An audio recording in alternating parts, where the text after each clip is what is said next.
This season and this episode brought to you by Nicholson Realty 2.0. Buying or selling residential or commercial, Nicholson Realty 2.0 is a realtor for you. Welcome to Garage Talk. As always, I'm Conrad. Let's go. I'm Ted. It's time to rock and roll. Conrad, we got a couple brothers here. Oh, yeah. Yeah, we do. We do. And they're kind of, would you say athletic legends? You could kind of say that, I guess. I'm glad you're owning it. Man. But please introduce yourselves. Tell everyone listening and watching, because you are being... Yeah.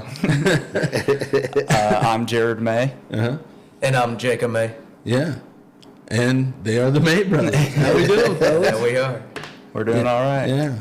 So you guys both work at the school here in Mississippi, right? Yep, we're That's both correct. at RJ Basket. Oh, the middle school. Okay. Well, what do you do over there? I teach computer science, and then I'm also part of the coaching staff of the high school basketball team. Okay. And then I'm the middle school athletic director at RJ Basket Middle School. So I head all the middle school athletics over there. So you're a busy man, right? You could say that. You stay busy, right? You could say that, yes. Yeah. My wife would say I need to take a day off, but There's no days off. there's no days off when you take on that position. Yeah. And he's got to deal with everything. Yeah. And you're also busy. I mean, Yeah, it's a lot. it's a lot. It's a year-round sport, I feel like basketball is, and then before this, the last 2 years, I coached tennis as well, so Yep. I was really busy when I was coaching two sports and teaching, so I kind of stepped back from tennis and kind of opened my schedule up just a little bit. Well, but you both graduated from Miss Inwall as well. We did. So- So it's been a blessing to kind of come back to where we were brought up and stuff. So it makes things easier as you step into Yeah. a new job for me and for him. It made it a lot easier when you know people. Yeah.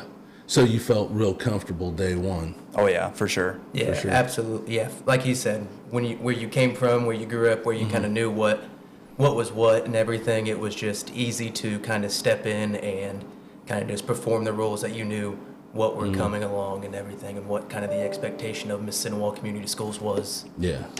And did you also think, man, I'm going to be the type of person I wanted out of a teacher, out of a coach? Oh, I mean, speaking for myself, absolutely. I mean, I had a lot of great mentors growing up through Miss Cinewall Community Schools. I mean, Bruce Fleming, he was kind of a big one for me, and I just kind of wanted to emulate what he kind of taught me growing up through Miss Cinewall Community Schools. And I'm sure Jarod had a lot of Yeah, for sure. mentors as well. Bruce Fillman was definitely one, and then another big one, which is awesome that he's back on our basketball staff, is Connor Cunningham. Yeah. Those two had big influence on me when I was in high school. Yeah. And to come back and they're young enough where they're walking in, this person was my teacher. We do have a few teachers who taught myself and taught him, and when we came back, it was like, how do I address you? Do I say, Yeah. are you, hey, Miss? Mister. Or do I call you by your first name? Like, it was just a So is different that odd? situation. Is It that- was odd my first year, but now, I mean, being in the building for 3 years and knowing everybody for the past 3 years, it's just, I mean, they're my colleagues, they're my friends now, and it's just a lot more comfortable talking and just kind of hanging out with them and things like that. Yeah. So you guys are both in it, both education, both athletics. What's the impact of sports and student development for this generation? I think it's huge because our goal as basketball coaches is to lead you for success after this, because speaking for myself, it doesn't last forever. So what can we give you tool-wise to be successful after college, after your basketball career, or whatever it might be? We're trying to develop good young men, and I think that's what he's trying to do at the middle school as the athletic director. And I think being at the middle school is kind of that foundational point, because they're still learning to grow into their body, going through a lot of hormonal stuff. So we're kind of that first contact and stuff. So it's a lot of fun, but it can be stressful at times, but it's rewarding. No, yeah, absolutely. We're just trying to teach these young men and women how to be model citizens in today's culture. I mean, it's changed from when I was in school, from when he was in school, from when you guys were in school. I mean, just adapting to the times and just teaching them what it is to become young men and women in today's culture. And that starts, I mean, like you said, at the middle school and even younger nowadays, just because kids are advancing more and more and quicker often than they used to. Yeah. When I was in high school, I took pre-algebra in my freshman year. There was no algebra or nothing like that in junior high when I was in school, but I'm like really old. But Yeah, we're teaching, I think we have 2 courses of geometry now as 8th graders, and I didn't take geometry till I was a junior. yeah, it's, I know, and that's like you guys mentioned, the foundation at junior high, I find that's a really, really tough age. Yes. Struggling age. Right there, because like you said, there are all these changes they're going through, and I don't know. Voices changing. Yes. And for our perspective, we have 6th through 8th grade. A lot of schools, it's 7th through 8th. I mean, just the change from 6th to 8th grade, it's a massive difference in just how kids just demeanor, just how they hold themselves from that 6th. I mean, it's just a 3-year gap, but it's a big jump from them. It is, and that's what I always tell the boys. I said, you're going to see a difference between 7th and 8th grade. Oh, absolutely. It's crazy. Yeah. I'm still waiting on my growth spurt. Oh, yeah, me too. I second that, dude. I second that. I'm the same height as I was in 8th grade. I might have shrank an inch. I don't know. Yeah, it's being in the youth sports programs, I used to tell these kids, like, yeah, maybe you should, try and take this time to learn what sports is going to teach you. And right now, being the best point guard out of all your classmates, okay, that's nice for right now. But can you build upon that? Can you learn leadership, learn discipline, learn teamwork? Because I think that's part of growing. It is. Not just going out and saying I'm the best, but its attitude is contagious. Can you make other people better? What part of that was for you? Like, did you have someone that kind of helped bring that out in you? Like, we know you're good. What can you do for others? I would say 2 people especially. The one for sure is my papal. He was always hard on us growing up as just kids. I mean, we would always roughhouse all the time, but he expected the best and stuff out of us. But again, it wasn't always about winning, losing. It was how we developed as young men and character. Yeah. That was our main focus, and our mom, really, too. She wanted us to be good role models out there, whether we were the best or the worst on the team. She wanted us to represent ourselves, our family, and stuff, and others well, because our last name, the name we're wearing across our chest, whatever it was, we needed to represent ourselves well. And then also, Bruce Fleming, me and him always had a love-hate relationship my freshman through junior year, but then senior year I kind of stepped back. I had an injury, and he kind of brought everything into perspective for me, like, this is bigger than yourself. And it kind of just helped me blossom into a good coach now, I think, a good leader in the classroom, and really everywhere else. So it's been fun. Yeah. No, yeah, absolutely. Like what he said. Number one, definitely our Papo. He, like he said, he was tough on it. He's kind of taught us that tough love kind of perspective, but it developed us into great young men. We respect our elders. We respect our authority. We respect our peers. And then, most definitely our mom. She kind of taught us that love perspective, like always love one another and always be kind, whether they're being kind to you or not, and things like that. And then, definitely Bruce Fleming had a lot of big impacts on us, whether he likes to take credit for it or not. But he definitely had a lot of big impacts on the May family and just at Miss Cinewall, totality and everything. Yeah. Now, did you guys get to paint your names on the backboard down there at Papa's house? We did. Or did he do it? He did it. He's one who he can't just sit around. He's got to do something. And whether it's paint names on a backboard or On the driveway. or as on well. the, paint a basketball court on his driveway. He just cannot sit around and do and I think that's honestly been instilled in us with how much we do. Yeah, in terms of being an athletic director, multi-coach at one point. I mean, we just have that. We just don't want to sit around and do nothing kind of thing. We want to stay busy. We want to stay active. We want to continuously keep improving on what we can. And I think that's a big part of what he taught us. Right. Yeah. That's impressive. Well, you can tell like your commitment to the community, because even though you're getting paid and these are your jobs, you don't get rich in education. No. But you do.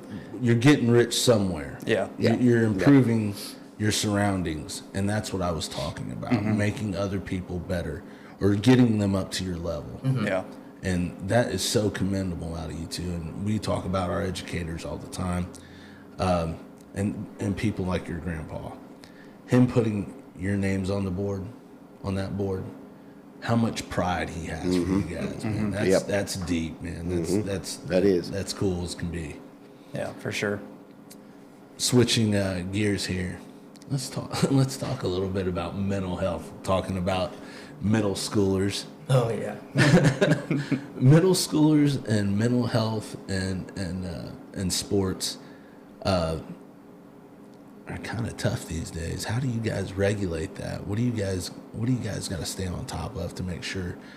I can see little Timmy over there struggling. Yeah, I think for me in the classroom, the main thing you got to do with every student is just build that one-on-one relationship. Because they always say, we know what happens from 7:30 to 2:30, but we don't know what happens from 2:30 to 7:30. So from that time that we have them in the building, we need to build those connections and stuff. And you can be going through the hardest time, but I want you to feel loved when you're in my classroom, in the hallways, when you're walking by. Because we all have rough days. I have rough days. He has rough days. I'm sure you guys do too. And it's like, we don't want to be here, but we are. So let's be loved, family, and just try to build the classroom environment and just have fun. We're there to do work, but let's do it while having fun, because again, I don't know what's happening from 2:30 to 7:30, because you might not feel any of that. So I want to provide that as much as I can in my classroom and stuff. Yeah. Yeah, absolutely. I mean, like you said, let's say you see little Timmy over in the corner and he just looks down. I mean, for me, as middle school athletic director, I get to see a lot more students because I'm in a lot more of the areas than he is. I'm not just confined to the classroom. Like, I'm in the cafeteria, I'm in bus dismissal, bus arrival, in the hallways. So I get to see a lot of that stuff, and just noticing them, I like to pull them aside either into my office or and just have a one-on-one conversation with them. Say, hey, what's going on? Like, I'm not going to try to baby you. I'm not like, oh, are you doing okay today? I speak to the kids as if I was speaking to an adult, because they're going to be adults here soon. They don't need to be babied. And I think they enjoy that from me. They don't like that, well, I'm not in elementary school anymore, so I speak to them as if they are adults. And I think they enjoy that, and they sense that I'm there for them and that I'm there to get them to the level that they want to be, whether it's mentally, physically, or emotionally. And I think I've built a lot of relationships, whether it's athletes or just regular students or even extracurricular students. I've built a lot of relationships with those students just by speaking to them as I would speak to you guys or my brother or my mom. And it's gotten a lot easier year 3. My first year was like, oh, what do I do? Do I just kind of sit back and pin it off on somebody else who's kind of more qualified than I am? But no, this year I've really taken a big role of just taking my students or taking a student and just saying, hey, what's going on? Like, what can we do to get through what you're going through right now? And if it's talking to me or just letting out some frustration, or just, I've had a few students just sit in my office and cry. I mean, let's do it. Like, I'll be there for you. Whenever you're ready, whenever you're done, I'll be here, kind of thing. Just let them know that you're there for them. Right. I think another thing too, as a middle school teacher, again, they're young, they're still learning a lot of things. Sometimes you have to be a middle school student yourself, put yourself in their shoes and stuff, and kind of feel, I remember when I was a middle school student, so you kind of got to have. You're closer than that than I am. Yeah. Definitely closer than that than Ted. But you kind of have to have their sense of humor, their sense of fun, kind of just go to their level a little bit instead of sometimes coming up to ours. Because I think they enjoy that as well, because you kind of, again, you build that one-on-one relationship, and it kind of keeps you young yourself. So I kind of like that aspect of it as well. So, Well, and I've witnessed both of you guys, doing one-on-one stuff with students, whether it's at a ball game or after school or whatever. And I mean, that's big. That's like, we talked earlier about the culture. I mean, I think Miss-Cinewell Community Schools, the culture is getting better and better every year. I mean, you can see that from the top down. The culture's definitely changed. Absolutely. And I think it's a part of a lot of students, teachers who've been through Miss Cinewell are coming back and giving back to Miss Cinewell. I mean, we have, that I at least know of, 3 or 4 middle school teachers who were Miss Cinewell alums. I mean, I don't know everybody else's graduation status, but at least 3 or 4, him, myself, my wife, Emily, there's quite a few, Cody, who are wanting to give back to what gave them everything, kind of thing. Yeah. You guys want to talk about the role of coaches nowadays from the time you were in school till how it's changed to now? And you, because I consider you a coach of coaches. Yeah. You're a different kind of coach. Yeah. Now, he told me the other day if he wasn't athletic director, he'd be coaching. Okay. I mean, he's still coaching. Yeah. Yes. I mean, yes. How has that changed? You can't. It's just different now. It is. Talk to me about that, man. so at least when I was in school and stuff, Yeah. and really just growing up my whole life, it's gotten softer to a certain extent. Again, you talked about with middle schoolers, you deal with it at the high school level too, a lot of mental mental well-being, I guess. Yeah, well-being. Things like that. They're still kind of learning too. And then I think too, parents have become a big problem in today's age, which is kind of fun to deal with that at times because they give you a different perspective than what you see. So it can be beneficial, but there's a lot of other inputs in today's coaching. So you kind of have to do a good job of navigating what you want to say and how you want to relay your message.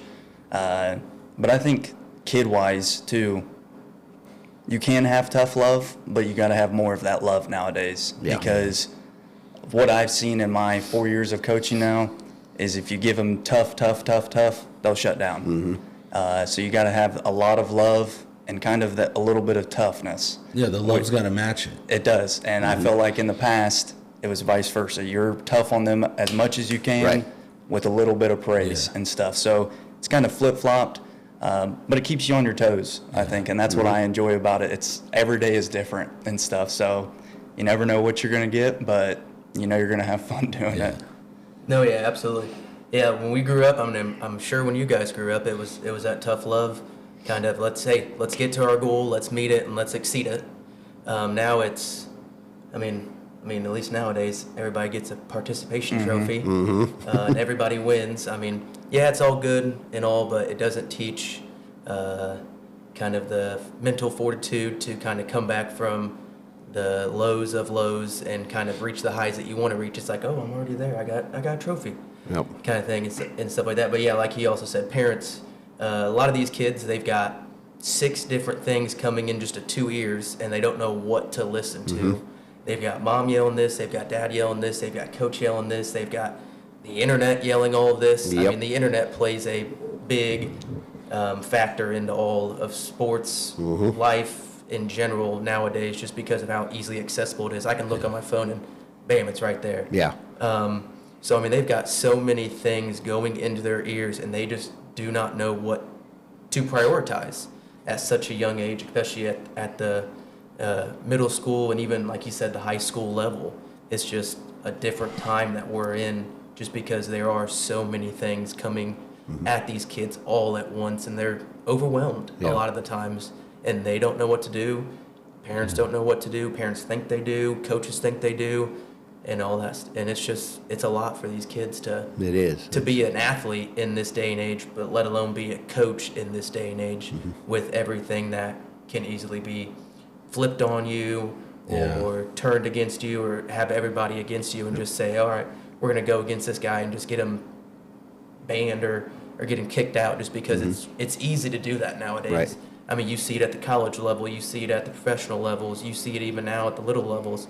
I mean, it's easy to get a coach fired just like that, just for one little thing. Right. For a comment. For a comment Yeah. or for anything or anything. It's very easy, and it's like you said, you've got to be on your toes at all times as a coach nowadays. Yep. Everybody's got a camera in their pocket. It- So it's true. right there. Dying to Yeah. get Yes. that thing out. Yeah, whether you were right or wrong, it's going to blow up. Yes. It's going to be all over.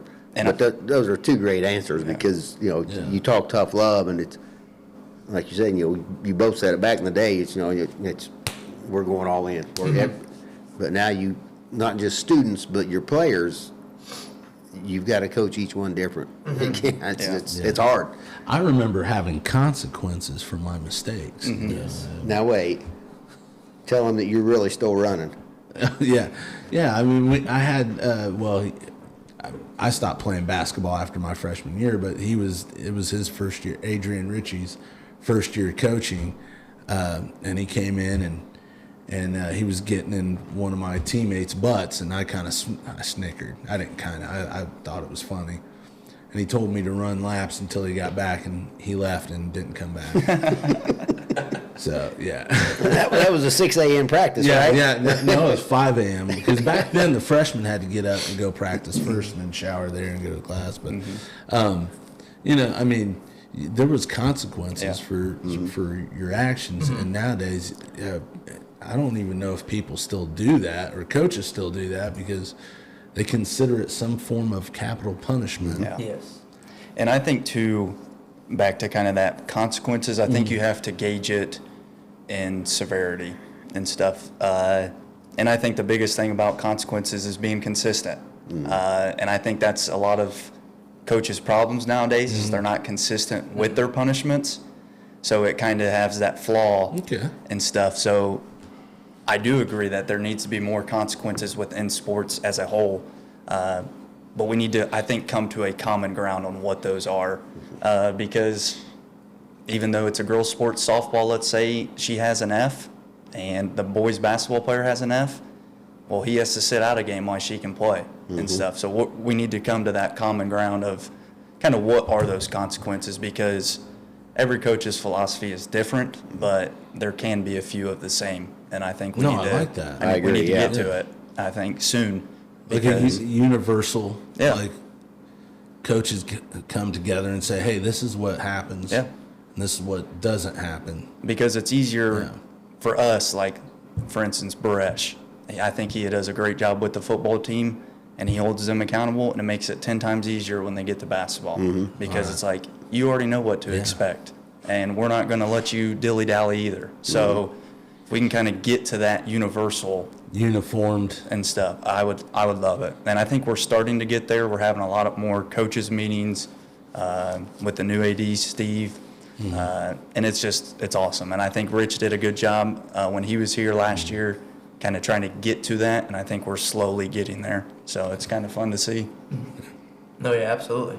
Yeah, getting to that uniform level. Yeah, me and Steve we're working on a lot of things together, and just trying to get Miss Seminole athletics kind of to that next level what we in the school and the community want, which is, I mean, to be honest with you, I mean, we want to be competing for state titles every year, not just sectionals, not just Grant Fours. We want to be kind of a top dog in the Grant County, but also in the state, because we know we can.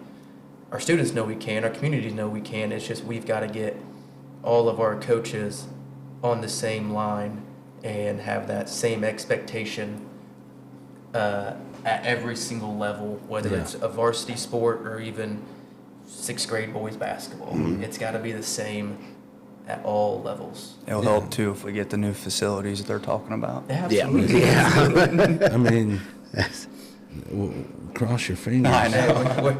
Fingers, toes, eyes, everything. Because I'll tell you right now, Mrs. Cinewall's killing it. Absolutely.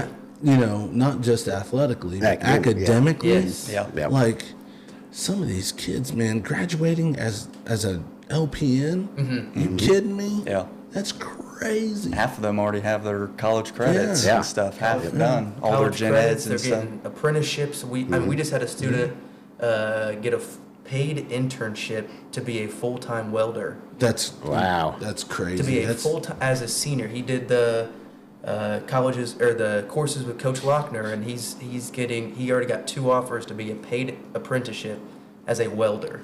That's Wow. awesome, And I mean, man. That is You the come- one thing I'm jealous of when I was in school. I wish Yeah. we had more of Right, this stuff yep. because I would have jumped right on it. They, Okay, so you were interested in the Oh, skilled yeah. trades? Oh yeah, I wish man, that little was- things like that, college credits, like, because then it just saves me money and time Yeah. when I'm Yeah. in college. So, Yeah. which I do like how we've developed as academic throughout the years and stuff. So, I think I last saw we're at like a B or an A minus school. So I think it's pretty cool to kind of see that Yeah, and that's- stuff. something else that we can brag about, academics. Not just Our athletics. academics, like we're it in the county. Yeah, Mhm. that's- We are it. And we see it too all the time with kids transferring to us and stuff and not leaving. We've grown exponentially since I've been in Right. school. I know, it's So, crazy. It's my understanding we get them at pre-K and they don't leave. No. Yeah. I mean, we just had, out of the county, we had both Lilly scholarships come Yeah. through Miss Cinewall. Yep. I think we've had at least one person who's received the Lilly from Miss Cinewall at the last 5 years. I mean, there's 2 every year out of the county. That's Marion, Miss Cinewall, Oak Hill, Madison, Grant, Eastbrook. We usually have at least one person who receives that Lilly scholarship. This year we had both. Yeah. I mean, that just speaks knowledge to what Miss Cinewall is doing and Right. what people are wanting from Yeah. Miss Cinewall. I think that's cool as can be. It is, man. absolutely. I love that, man. I do. So hey, I noticed you're wearing a Indiana Hoosiers. So do you cheer on the Hoosiers? Are they your college basketball team, or are they your college team that you root for? They're my college team now. They used to be Duke right. when I was growing up, but pretty much the whole family went to somewhat IU. My dad went to IU Bloomington. My sister went to IU Bloomington. He went to IUK, and then my sister went to IPFW. So Indiana kind of runs in the family. Okay. I was the only one that didn't attend an IU school and stuff. But yeah, we had a good football year and stuff. Right now, I'm very frustrated in our basketball team. Speaking as a coach, I wish we got a new coach. Man. The one that I wish we would have went after would have been Dusty May. I think he's doing yeah. a fantastic job at Michigan. He was an IU grad alumni. Student No manager. relation. Student No, manager. no relation. And that'd have been another cool thing in May, coaching that's- IU and stuff. Yeah. But we'll get there eventually. I think he's doing a good job of getting these young men prepared for the NBA, that next level. But his kind of style doesn't fit the college basketball style right now. And I think that's fine. But at the same time, IU has a standard to compete for a national championship every year. And I think we're just one piece off Yep. and stuff. So That's like, because So what do you think about football? football, I think this was definitely a good stepping stone for us this year. We definitely exceeded expectations. I kind of figured we would lose like that to Notre Dame because we've never been in a situation like that. Recruiting wasn't there and all that there's levels to it in college football, basketball. You see the sizes of some of these 18-year-olds. It's like, holy cow. But it's kind of nice to see that they're already renovating the stadium to kind of get more fans there, kind of generate more of that, again, recruitment aspect of it, because kids nowadays want to see that wow factor. So Indiana's kind of starting to make those improvements to get more kids to come to their school. And I think Coach Signetti will continue to be successful. Maybe not a college football playoff team every year, but at least in the hunt every year. I think he'll be getting them there. So What'd you think, man? What I think of the football game, me personally, I'm a Notre Dame Yeah, fan. he's another. Yeah, Okay. So I was happy with it. So our grandpa, he's a big Notre Dame fan, and I kind of just followed along with him and everything. I mean, I couldn't go to Notre Dame I could have, but I wasn't that smart. But yeah, I'm ready for them to play Georgia on the first little night game. I think they've got a really good shot if they can get past them to kind of win it all. But no, yeah, I mean IU, they had a great year. Coach Signetti did a great job, and like he said, they just kind of get that wow factor to say, hey, we're not just a basketball school, we're going to be a football school too, and kind of get those resources that a lot of those powerhouse schools have, like your Alabamas, Georgias, Notre Dames, Ohio States, and things like that. And I think they're on the next step to go that way to get it. But yeah, I was happy with the outcome of Notre Dame winning that game. Teddy? Yeah, since you He's guys, an Ohio State fan. football. That's all right. Football. I think they're going to basketball. win it all this year. That's my hope. But I've liked them since they had Eddie George, so it's been a long time. But since you guys, you've got coaching experience, I want the answer from both of you, to this question. You're at a basketball game, halftime. You're down 8-10 points. You make 3 substitutions. By halftime, they have you right back. You're tied. Who's starting the third quarter?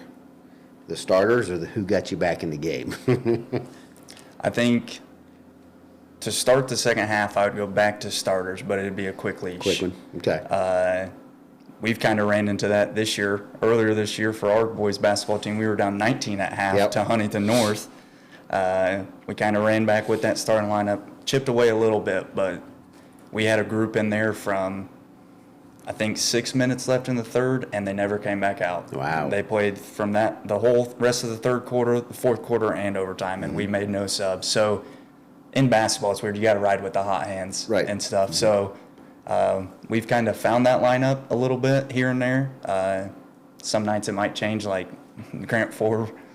We had to kind of switch it up a little bit. We had some foul trouble. That's another thing that you kind of have to take into consideration as fouls and stuff. So, and basketball's a matchup situation.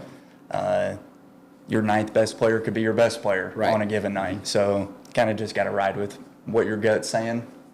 I say I would keep riding with 3 bench players because, like he said, who's got the hot hand that night, and if it's those guys and they're going to lead us to victory, then hey, let's lead them to victory. But it's also going to show those starters, hey, you got to work for it. You got to work for it. Right. You're going to have. It's just not given to you whether you earned it, but you got to show us each and every day that you want this spot. And if, like he said, the 6th, 7th, 8th guy says, hey, no, I want it more, then I'm going to give it to him and keep riding with them until they don't show me that they can do it anymore, kind of thing. But yeah, I'm riding the high with my 6, 7, and 8, my subs, and kind of going until they can't go no more. Yeah. We've had different answers from. Yeah, but this is a different perspective. We got brother. Is this I our know. first set of brothers? Yeah.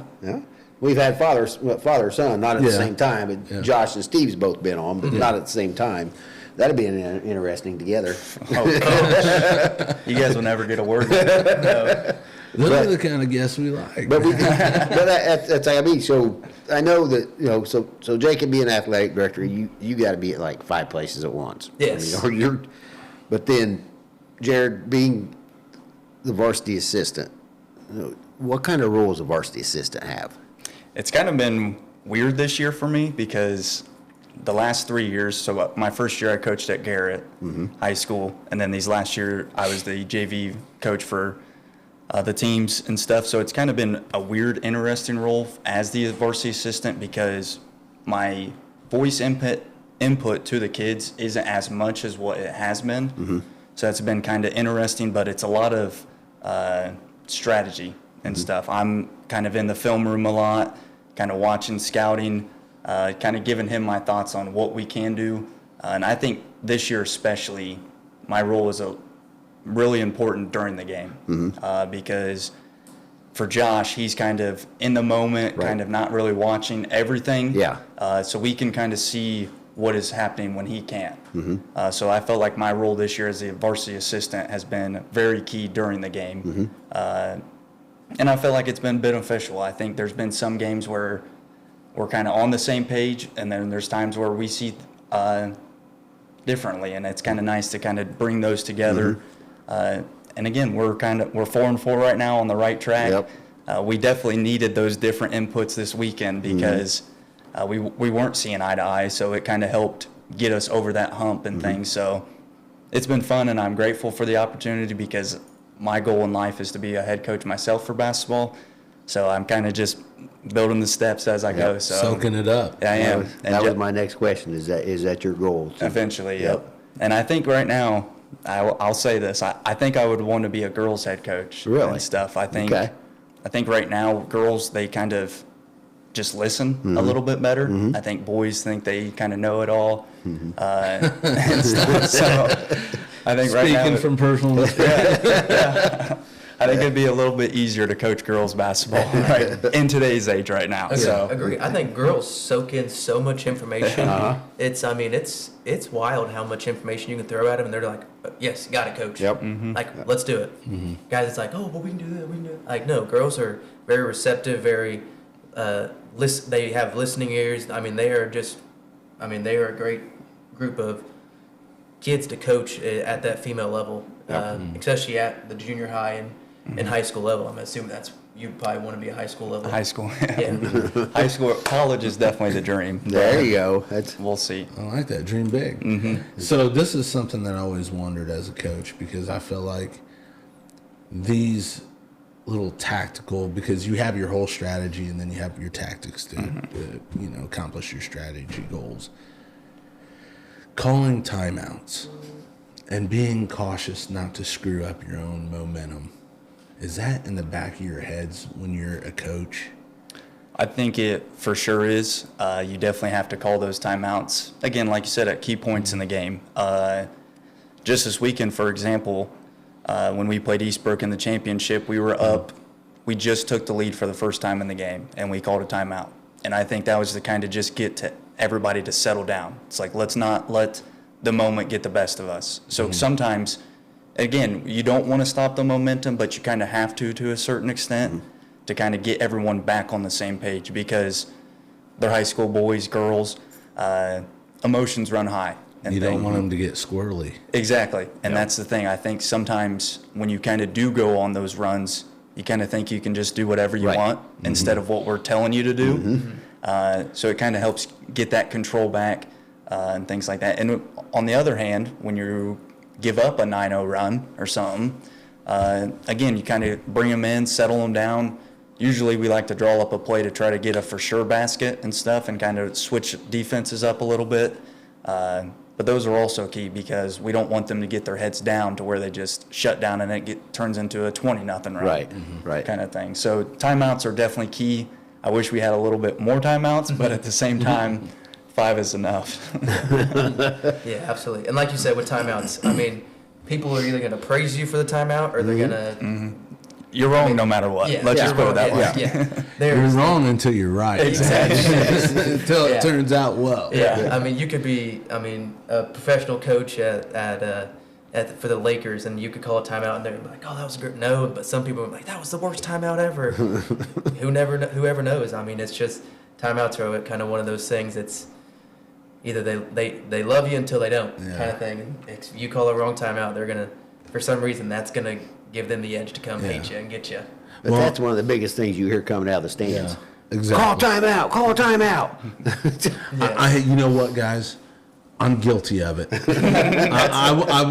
I'll confess. I am guilty of it. Yeah. Just yesterday, in my head, I'm part owner of the Colts. So I'm at Don't Fort even get me Byron started Court on down the here, flipping out. Like you could have fried an egg on my forehead.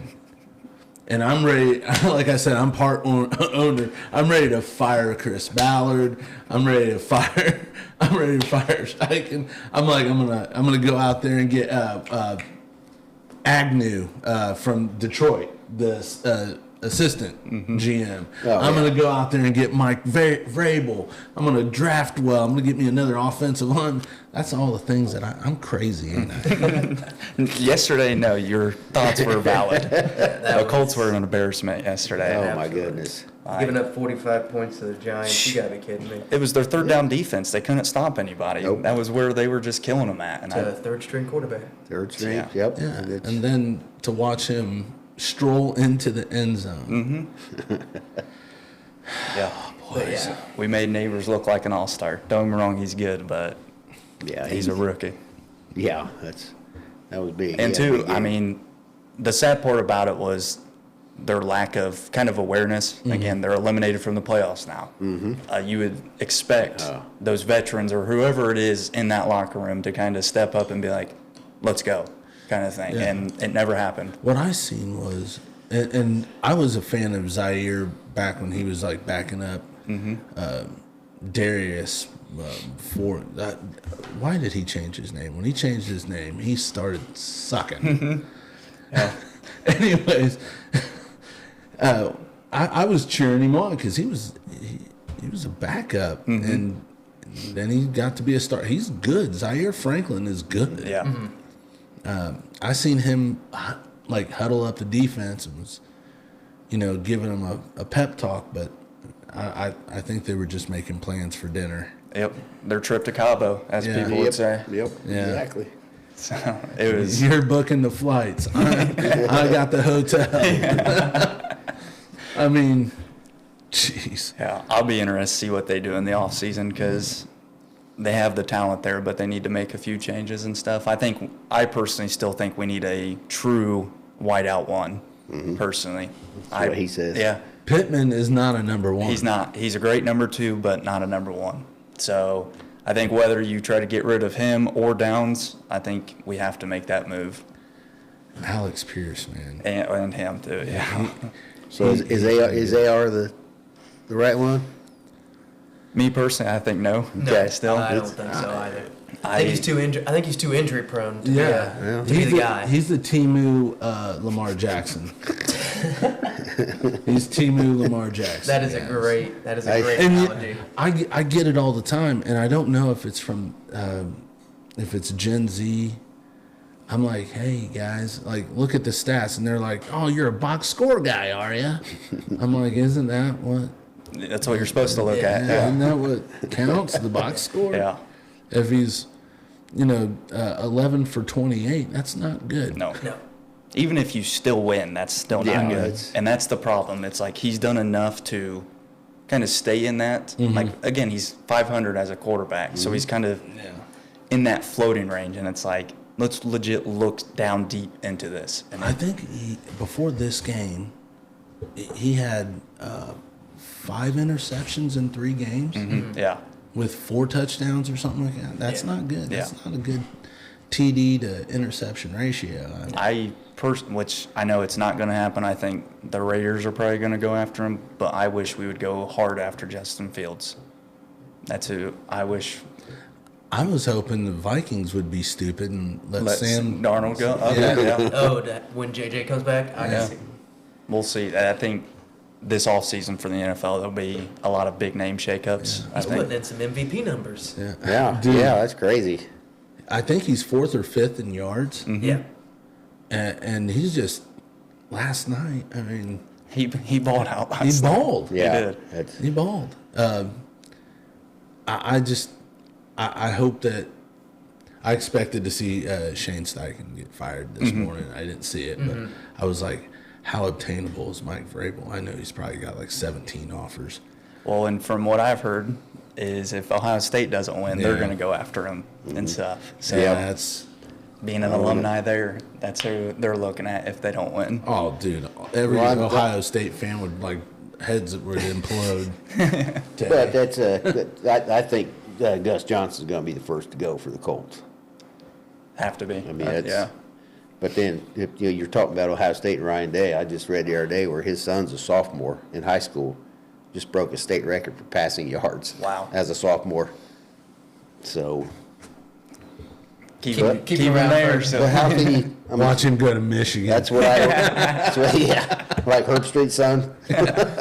That's bad. Yeah. That was rough. That says something, though. But I don't know why all these quarterbacks keep going to Ohio State when you've already got three on there that are 4 or 5 star quarterbacks. Why? Yeah. I mean, Joe Burrow did it. Yeah. Kyle McCord did it, and look where. McCord, I think he could be a potential Oh, man. draft pick and Yeah. stuff. And Burrow's killing the league right now. that's- And they were all third strings at Yeah. Ohio State Mhm. and stuff. So but that's so let's talk. Would you rather watch college football or NFL? personally, I'd rather watch NFL over college football, but I'd rather watch college basketball over the NBA. Yeah, I can't stand the NBA. That's a hot take right It there, is. man. You same way? Same I'm the way? same way. Both yeah. of 'em? Yeah, Okay. both ways. I think this year, though, like college football has kind of gained kind of some of my respect back. I don't know if it was the 12-team playoff or what it was, but you kind of gave those outsiders a chance. You kind of knew every year Yep. who was going to be the top 4 teams, Right. who they were going to look at. So I think this year kind of gained some of that respect back. The only thing I don't like about college sports right now is like that NIL. Oh man, You got kids wanting the money. What do you think, man? they want the money instead of the wins. Yeah. They do. And mean- Jim Larinaga just retired from Miami, Because of and that. he That's said, why- "I'm tired of That's it." why Saban quit. All these great coaches are leaving. I mean, I forget what the name was, but there was a basketball star. I think his name's Botnusu. He's going to BYU for basketball. Oh, yeah. The number He got one paid recruit. $10 million Yeah. in NIL to go play at BYU. He's I think he's the number 1 or 2 ranked in all of the country, and he Yeah. picked BYU for Yeah. college basketball. Well, he's not going to have to worry about what he's having for lunch. No, not at all. But yeah, he went there, like you said, for the money. And do you want to go someplace where you can actually be looked at, be a star, be what you want to be and stuff like that, or do you just want to go get money? Do you think they're going to just go 1 year and then? Oh, absolutely. yeah. He'll go 1 year and be done. And Yeah. he'll go be a top 5 draft pick. And that's the one thing I like about college football is they make you stay 3 years. Yeah. And I wish they would do that for basketball. I And agree. really all the sports, because again, if you're going to get paid $10 million, why do you need to go to the NBA or whatever? Exactly. Like you are going to be set. You might as well get your education. Yeah, exactly. So it's like we're set in a way. I saw some article somewhere like 60% of professional athletes end up broke. Yeah. Because again, they're not learning these skills, how to Yep. manage their money and all these other things. So it's like, again, why not hold them there 3 years, get an education, and then go make money and stuff. Like if you're really that good, Yeah. let's see it. Make But- them all take finance classes. Exactly. Yeah. Well, that's like it used to be. If you transferred, you had to sit a year. You had to sit a year. Yeah, and they That's- don't allow that anymore. Yeah. They just come Go right in right- and yeah. say, hey, get on the field. Yeah, it's like But because they don't consider, like, he's in goes to BYU. That's in what, Utah? Yes. Okay, what's the state tax there? They're not thinking of things like Yeah, the state yeah. tax. Yeah. All the stuff that comes out. So 10 million can easily become 3. 3 million, Yeah. yeah. Absolutely. which is still a lot It of is. money, Oh, absolutely, yeah. but not when you're 17 years old. Yeah, 17, yeah. 18 years old. Oh boy, I probably wouldn't be alive. I would have done some crazy stuff. Well, that's like Indiana Wesleyan had that kid last year. That Boise State, wasn't it? And went up to Boise State. Yeah, he went out there. So Yep, and then a kid from Grace is on Colorado now and stuff. So That's crazy. It's kind of nice to see like some of these smaller Yeah. programs get that opportunity, but again, it's mainly for the money Yep. and stuff. So, that's and that's one thing I think about high school students now is why we kind of have to battle a lot as coaches is because they think that they're good enough to go make that money, Yeah. and a lot of kids nowadays they only look at Division I, and I think that's a problem. Yep. Only less than 1% of students actually get to that level. yep. Yeah. Go play JUCO for a year. Go play NAIA for a year, and then try to get your wake up call. Like, let's actually test the waters a little bit. Exactly. And I think coaches are finding that hard to I think and stuff. I don't know. I wonder, and this is, I just wonder, do parents not understand that some kids, because sometimes it's more their dream than it's their kids. How many kids are fine with being a great high school athlete? How you know, is That's a great question. not saying that, you know, you hear like, oh, he peaked in high school, because you can go on to college and get your degree, or you can go on and get your skilled trades journeyman's card and live a great life. I wonder how many kids, I was always hard on my daughter. I was like, listen, dude, you're fast. Why aren't you doing this and that and that? She didn't care. Yeah. She was on the honor roll in high school. She was on the dean's list in college. She did not, she was fine having fun. It was more me. But I wonder how many kids are like, I just want to have a great high school career. And I think, speaking from my experience, again, I think my injury my senior year was the biggest blessing for me, because I kind of was that same way. I wanted to go to that next level and kind of try to continue my career in sports, but having that injury kind of put me in reality. It's like, I am okay. I'm content if I do go play at the next level. I'm content if I don't. Fortunately, I was lucky enough to go play at St. Francis, both basketball and tennis, but I knew that was it, and I was okay with that. And it took me a while to kind of switch my mind a little bit, but I was okay with that because, again, my family supported me and all that, and they knew that there's more to life than sports. And again, sports is a big part of my life, and I've learned a lot of great lessons, but there's more to it. How am I going to be a father, a husband? Am I going to be good with students? You need a girlfriend. I do need it. I need that first, because, but we'll get there. So you've probably been like a shoulder for Jesse Simpkins to lean on. Yes, I have been. It's been Same thing. me and him have had a great relationship this year.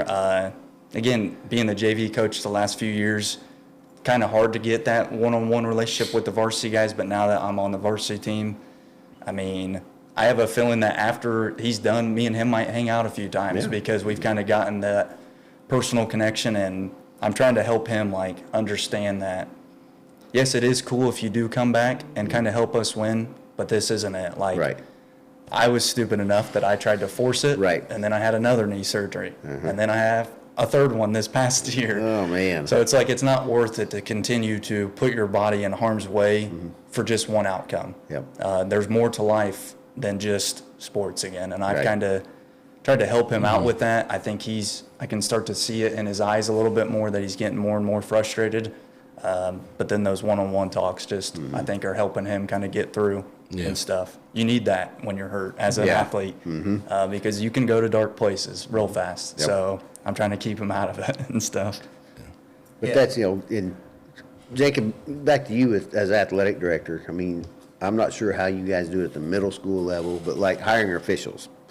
Like high school, they've got an assigner now. Yes, Do absolutely. you guys have an assigner for middle school as well? Okay, so you're not going outside the school system.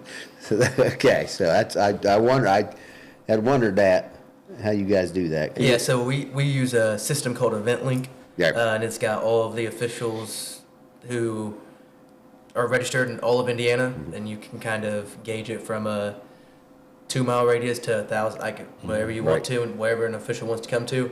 And my first year, it was difficult because I didn't have a relationship with a lot of these Right. guys. So I just kind of said, hey, who wants it? And just kind of opened it up and just had people kind of assign themselves to the games. But this year, I've really got relationships with a lot of local officials who I like, who the kids like, who I can trust Right. to run games and kind of keep the peace for a lot of games, whether it's basketball, football, volleyball, or any sport that requires an official. And I've kind of built that relationship with a lot of these officials who aren't not yet at that varsity level, or who just used to do it but just don't want to do it or can't do it anymore. Right. And enjoy just still being an official, but not at that high stakes level, such as the varsity level. And I've really gained a lot of trust and friendship, and just a lot of just great comments and great understandings with these guys, just even around here in Marion, Gas City, and even in Grant County. And I'm probably 10 to 15 guys who I just have on my cell phone. Hey, No. you available tonight to do a game? I just had an official cancel. Hey, I got you.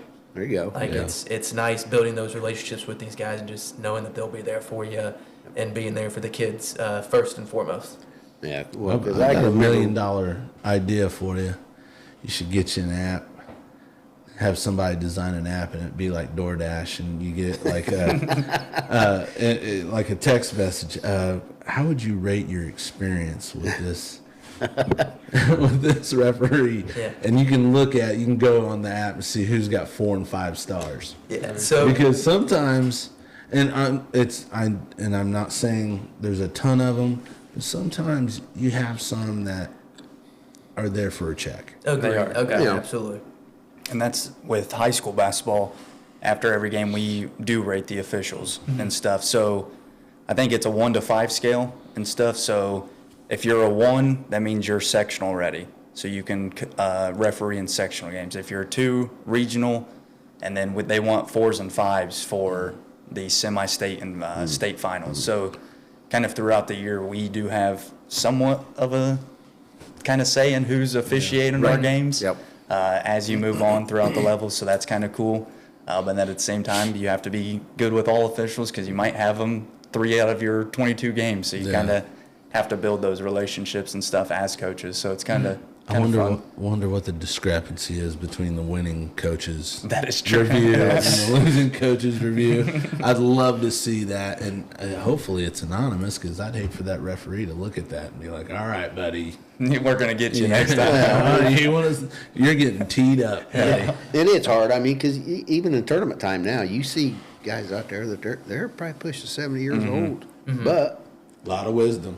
Yes. but they can't get up and down the floor. I know that, Teddy. They might know the rule book cover to cover, but that's something else I wanted to ask you guys about. Okay, as a coaching staff at the high school, would you guys have somebody that I want you to know everything in that rule book?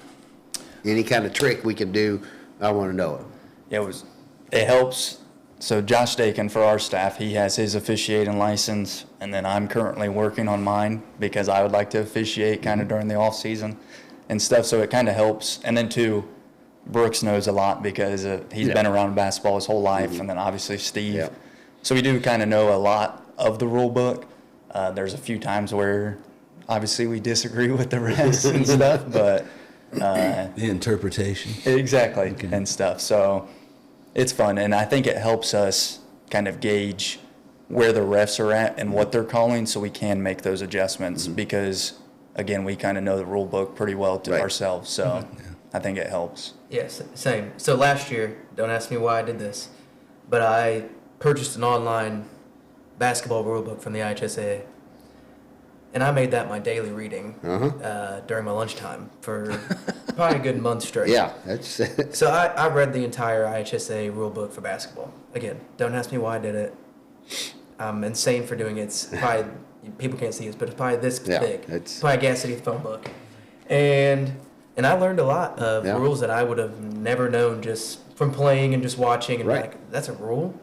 And so every year I just always, I'm subscribed to the NFHS, Yep. which sends me updates on the rules, which sends me any kind of configurations they might have to the rule book, and I just kind of try to stay up to date with all of the main sports, like football, basketball, a lot of your referee sports that, Right. that Yeah. I'm not going to go get a golf book and figure out the golf rules. And your points of emphasis, they're Yes. they're big on that. Whatever they're going to change that year, but Yes. that's like because as a coach, and you guys you've seen it as an athletic Yes. director too. You've seen as coach, you're playing a game. Your lead official's under the bucket.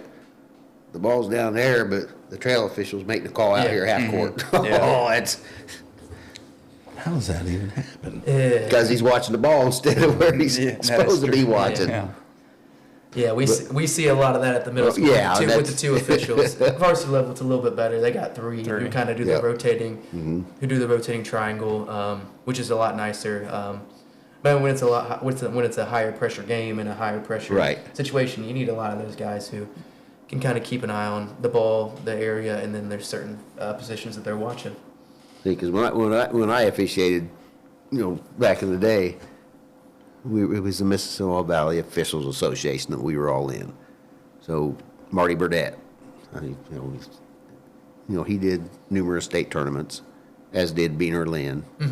And I remember in one of our meetings when I was first starting, Marty Burdett told us, he said, I don't care if it's a junior high game or a men's league at the YMCA. He said, you go out there and you treat that game like it is a state championship for them kids. I mean, and that always stuck with me, that no matter if it's a B team game, but those kids are playing their hearts out. So Yeah.